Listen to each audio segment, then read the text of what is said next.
He's going all the way. 20, 15, 10. Touchdown. Texas Tech takes home the victory.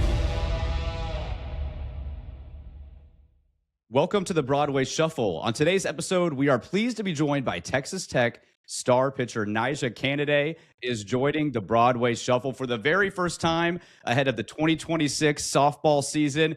NiJaree, thank you so much for being here. How are you doing today? Awesome. I'm good. Thank you guys for having me. Man, we are so excited to talk with you. After last year, softball, what you brought just to the 2025 team and getting so close, getting to the national championship series, having a chance to win. Can you talk about what that experience was like coming to Lubbock for the first time, that whole season, and then what it felt like falling just a touch short and the motivation that gives you heading into this year? Yeah, honestly, I feel like last year was just a Cinderella story. Like just to come in, we had 3 returners come back, a whole new coaching staff, and I feel like it didn't really set into me until honestly the season was well over with, and when I was coming back, honestly, and just the recognition we had in Lubbock, I feel like that's when it really set it, just what we did. Yeah, it was obviously a great year last year for the team, and it was something that I think everyone thoroughly enjoyed, all of us included. Looking forward to this season a little bit. What's the offseason been like for you guys? What's maybe the area you've seen the biggest growth improvement in your game that you maybe have been focusing on?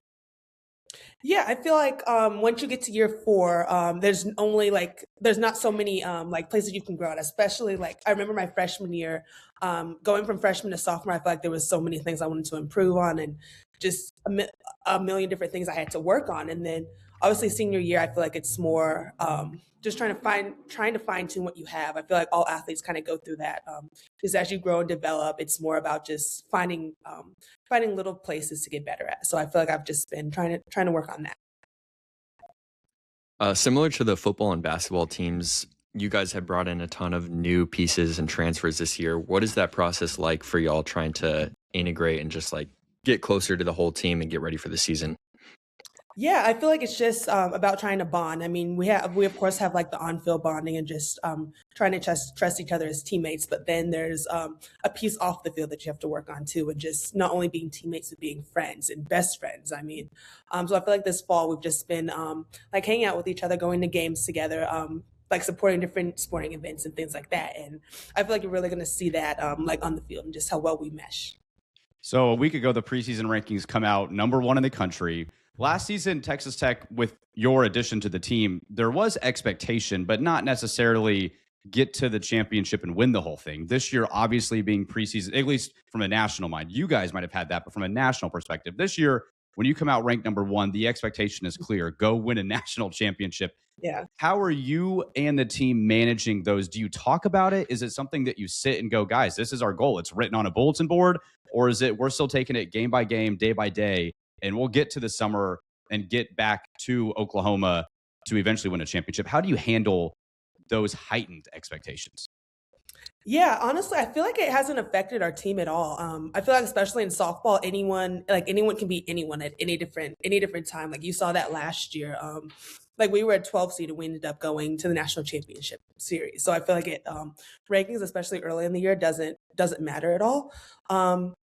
Yeah, I really don't think we we addressed it at all. I feel like it's always been the expectation. I feel like every team, anyone who gets to the World Series has a chance to win the whole thing. So I feel like we're just taking it game by game and beating who's in front of us. Yeah, obviously with, all the attention comes a lot of different things. And for you, one of those things has been Team Mahomes.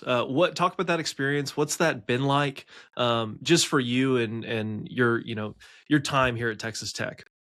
Yeah, that's been incredible, actually. So I'm from Topeka, Kansas. So I grew up always being a Chiefs fan. So then I got this partnership. And then my family is like a huge sports person. My brother plays football at Cal. So I get to rub that in a little bit because I've met Patrick Mahomes more than him. So that's cool. But yeah, like that's honestly a dream come true. And just how much like he encourages female sports and women's sports. I think that's incredible. What's been your favorite memory or specific game in your time at Texas Tech so far? Oh, I definitely feel like when we went to Florida State and we went to super regionals, we played super regionals there and we ended up beating them and just going to the World Series. I feel like that was kind of a breakthrough moment for us. Just because like that's the whole. I feel like that's a huge goal. Like just to get to the World Series, like everyone wants to play on that stage growing up. So being able to do that and just like do that at Florida State, and I feel like that's when we kind of started getting like the nation's attention. So, NiJaree, I was in Oklahoma for Game 2 of the College World Series last summer, and I was shocked at how much energy there was in the ballpark. Can you talk about softball and like the growing sport that is women's softball? And I was so amazed. I'll be honest, I have not been to a game before and really seen the sport, and so you got new fans like us tuning in, paying to go to your games and see you play. Just what that does for the sport of softball and where your passion comes from, and seeing that and how much you want to take to grow the game. Yeah, actually, a lot of people have said that, and like just being in Lubbock, like coming back to Lubbock after our run, like so many people were coming up to us and saying like they never watched softball before, but now they're hooked. And I feel like that's the reaction you get. Like I feel like once you get in and you start watching softball, like you realize how exciting it is, like how fast the game is, how fun it is to watch. Yeah, I feel like if we can just get more people watching the game for the first time, I feel like we'll get even more fans. And yeah, Oklahoma City is definitely a first. That's a great place to start at. Like, it's and to watch you pitch. I mean, my dad and I were enamored with your skill set and the teams. I mean, Texas and how fast, how athletic. You mentioned how quick the game was, and we were just sitting there amazed at your ability and all the girls' ability. And how much fun it was. And I told my dad, we were at the 2019 Final Four when Texas Tech basketball made it.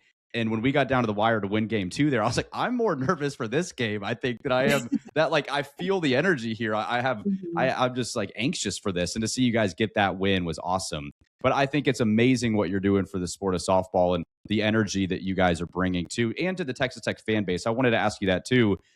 We've seen football have huge success and basketball is having great success, but softball, you guys are right there with them. And for women's sports and for what that means to Texas Tech athletics, how exciting is that for you guys to know that you're carrying one of the top teams at the school too? Yeah, it's amazing, honestly. I feel like all the sports here at Texas Tech are just doing like really well. Like women's basketball has been doing good. I feel like just all around, like I feel like athletics has been like on the uphill. So I feel like that's great. So it's great to be a part of. Yeah, and one thing for us, we're all graduates of the university, and it's Texas Tech and Red Raider Nation are such a big part of our lives. Even I wasn't there at the College World Series last year, but was able to watch it on TV. And kind of what Brennan alluded to, it was just such an incredible environment. Was there a moment for you and for the team, maybe just in the dugout as y'all were batting, that you just looked around and was like, wow, this is really what it's about, and what Red Raider Nation is about as well? Yeah, I want to say, honestly, Game 1, I feel like once we got to the World Series, and even before that, honestly, when we hosted regionals, like at Texas Tech, I feel like that's when a lot of the fans kind of came in. So we kind of joke about that, like as a team, but kind of at the beginning of the season, we weren't getting like the support from the fans at first. But then like as we kept playing, as we like started winning, like more and more people started coming. And then we hosted regionals for the first time in program history, and it was just sold out. So just playing in front of that crowd was amazing. And then, of course, Game 1 at the World Series, like Red Raider Nation came out and supported. And I feel like we always have a good fan base there. I feel like one of the most interesting aspects for me of the transfer portal is seeing athletes go to all college towns across the country who are from thousands of miles away. What was the change for you from moving from the Bay Area to Lubbock? What was that transition like? Yeah, it was definitely different. But like I said, I'm from Kansas originally. So it kind of felt like home just coming back to Texas. So that was nice. You can be honest. California and Lubbock's a little different. No, I'm teasing. What is some of your favorite things about Lubbock? Did it remind you of home? Do you have a favorite restaurant you like to go to? Like, tell us what you've enjoyed about Lubbock so far. Yeah, I feel like definitely the people. Like literally, we wherever we go, I feel like we just get recognized. Like we'll go out as a team. Actually, it's funny. When we first got back from the World Series, we went out as kind of the juniors and seniors at the time. We went out to eat, and people just started sending us like food and like appetizers and stuff. And oh my gosh. Oh, you're okay. I'm so sorry. No, that's okay. No It happens all the time on this show. Trust me. Sorry, that's literally my teammate right now. Stop calling. Okay. I'm so sorry. No worries at all. You can answer, put on speaker if you need to. No. So you were saying that you're at a restaurant, people were buying you food, sending Yeah. that. So just kind of the people of West Texas is some of your favorite parts of Lubbock. Yes, definitely. And then even like football games and stuff, we'd go to games together as a team, and like we'd be trying to walk to our seats, and like people are asking for photos and saying they'll come out to the games in the spring. So just seeing that support and just how many people like actually care about like softball, which is a growing sport, it means a lot. I was going to ask too on the transfer portal, to Clayton's point.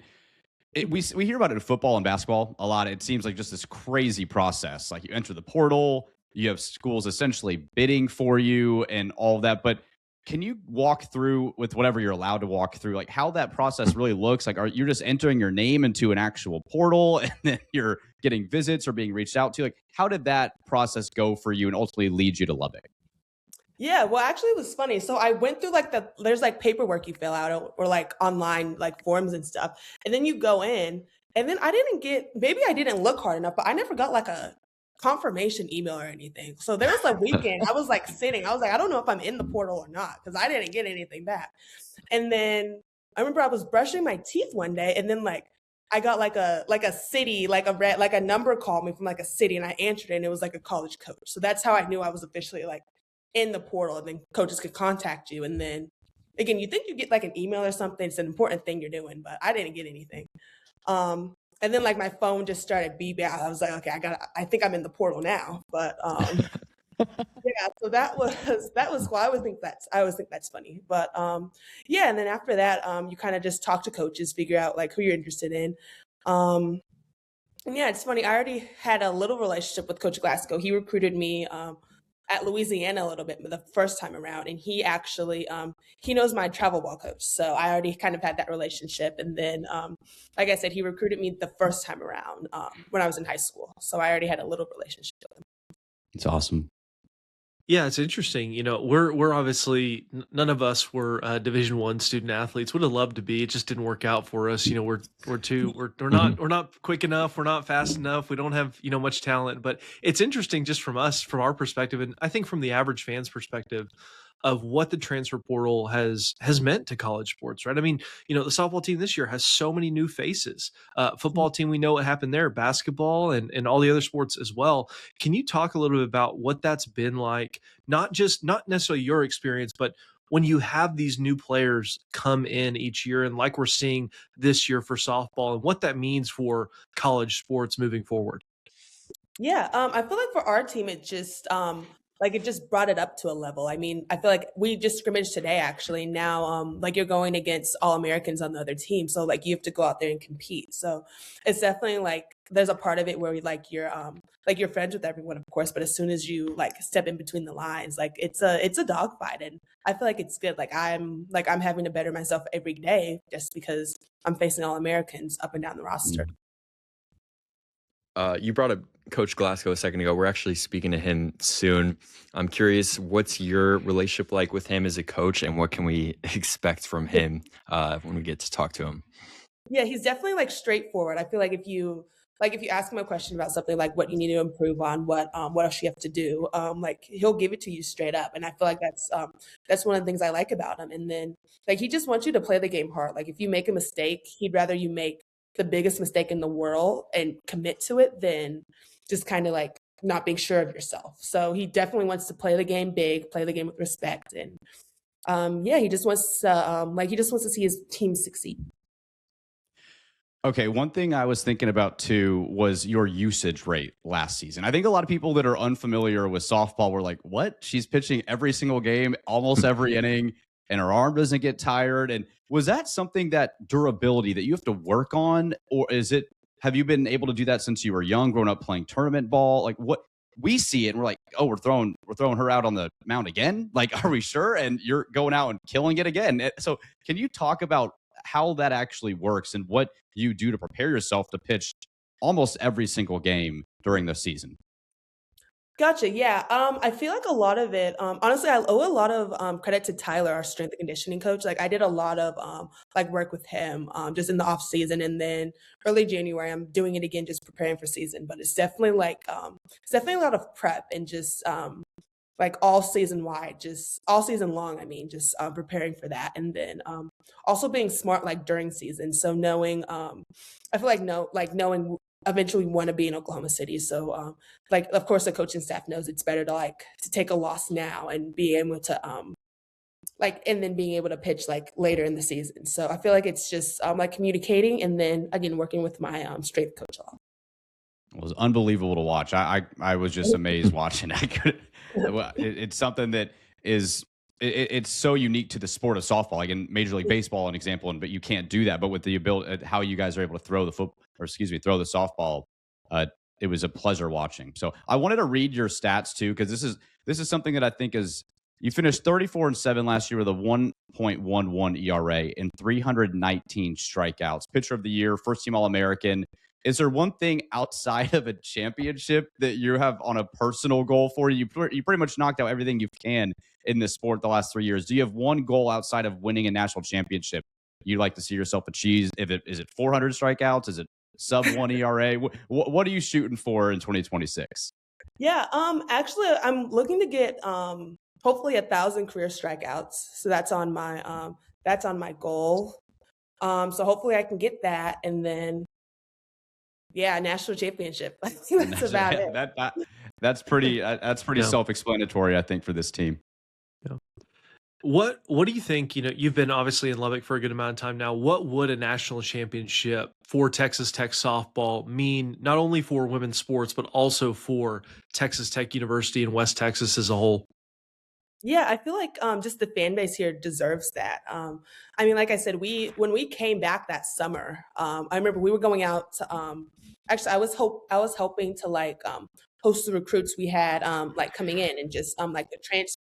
I was on a lot of like those like the dinners and stuff, and just the way people were coming up to us and congratulating us, you would have thought we went undefeated and won the whole thing. Like that was just how passionate this fan base was. So I feel like to win one, not just for our team and the program, but just for the Texas Tech community and the Lubbock community.